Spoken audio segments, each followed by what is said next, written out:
뉴스의 동정민입니다. 올해 미국의 최대 위협은 북한의 핵 개발이다. 미국 외교 분야 최고 권위를 가진 싱크탱크 외교협회가 내놓은 분석입니다. 아프가니스탄이나 시리아 도발보다도 파괴력이 더 크다고 봤는데요. 마침 북한은 어젯밤 당대회 열병식에서 잠수형 발사 탄도미사일 SLBM 신형을 발표했습니다. 북극형 4형을 공개한 지 3개월 만에 몸집이 더 커진 SLBM을 내놓으며 미국을 위협했습니다. 바이든 미 대통령 취임 닷새를 앞두고 무력 시위를 했다는 분석인데요. 바이든 집권 초 북미 간 강대강 충돌 가능성이 우려되는 상황입니다. 열병식 소식부터 강은하 기자가 보도합니다. 북한이 지난해 당창건 기념 열병식 이후 석 달 만에 다시 군사력을 과시했습니다. 여기 수도 평양 김일성 광장에서는 영광스러운 조선노동당 제8차 대회 기념 열병식이 거행되게 됩니다. 신형 잠수함 발사탄도미사일 SLBM 북극성 5형이 등장하자 시선이 집중됩니다. 제8차 당대회 보고에서 김정은 총비서가 처음 밝힌 전략 핵잠수함에 장착할 신형 탄도미사일을 공개한 겁니다. 핵 장거리 타격 능력을 제고하는 데서 중요한 의의를 가지는 핵 잠수함과 수중 발사 핵 전략 무기를 보유할 때 대한 과업이 상정되었습니다. 지난 10월 공개된 북극성 4형과 비교하면 사람이 앉아있던 곳까지 탄두가 뾰족하게 길어져 다탄두 탑재가 가능해 보입니다. 거치대가 작아진 만큼 직경도 늘어나 그만큼 사거리 증가도 예상됩니다. 지난 2019년 공개된 SLBM 잠수함 함교 부분에 한두 발 탑재 가능할 것으로 보입니다. 불과 5년이라는 짧은 기간에 5천년 민족의 수건을 이루어 국가 핵무력 완성과 로켓 강국의 역사적 대업을 완수하신 것은 하지만 시험 발사도 거치지 않아 실전 배치까지는 상당한 시간이 걸릴 것으로 보입니다. 대남 타격용으로 평가되는 북한식 이스칸데르 개량형도 등장해 이번 열병식을 마무리했습니다. 이동식 발사대는 석 달 전 4축에서 5축으로 커졌고 조종석도 달라졌습니다.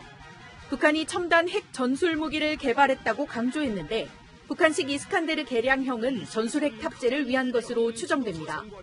우리로서는 제한과 가까운 일이 될 것인데 이런 무기체계들을 좀 더 빨리 탐지하고 사전에 공개할 수 있는 킬체인 시스템을 좀 더 발전시켜야 됩니다. 열병식 때마다 등장했던 대륙간 탄도미사일 ICBM은 이번엔 선보이지 않았습니다. 채널A 뉴스 강은하입니다. 북한은 지난해 10월처럼 해가 진 뒤에 열병식을 진행했습니다. 경제난이 심각하다면서 화려한 축포와 레이저쇼는 빼놓지 않았습니다. 영하의 날씨 속에 마스크도 없이 입김을 내뿜으며 행사를 지켜보는 북한 주민들 모습이 두툼한 장갑을 낀 지도자와 대비됩니다. 유준 기자입니다. 군악단 연주가 울려 퍼지고 광장에는 화려한 조명이 펼쳐집니다. 어제 하루 수온주가 영하 8도까지 뚝 떨어진 평양에서 8차 당대회 마지막을 장식하는 열병식이 시작됩니다. 마스크를 착용한 군중들과 당 간부들은 찾아보기 힘듭니다. 군인들의 귀와 볼은 새빨갛게 얼었고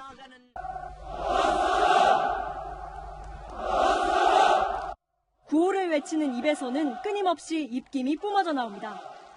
편송월 선전선동부 부부장의 수행을 받고 모습을 드러내는 김정은 총비서. 할아버지 김일성이 즐겨 쓰던 러시아식 털모자를 쓰고 긴 가죽 재킷을 입었습니다. 사유를 지휘하는 박정천 총참모장을 제외하고는 주석단 가운데 유일하게 두터운 장갑까지 착용했습니다. 최측근 조용원 당비서와 김여정 당 부부장도 같은 스타일의 옷을 입었습니다. 석 달 만에 다시 선보인 에어쇼는 야간 열병식의 화려함을 극대화시켰습니다. 조선노동당 제8차 대회를 상징하는 뜻깊은 숫자를 새기고 광장 상공을 나르는 영롱한 전투 비행대입니다. 과거 7차례 당대회에서 선보이지 않았던 열병식을 이번에 개최한 건 다음 주 출범하는 바이든 행정부를 압박하기 위한 의도로 풀이됩니다.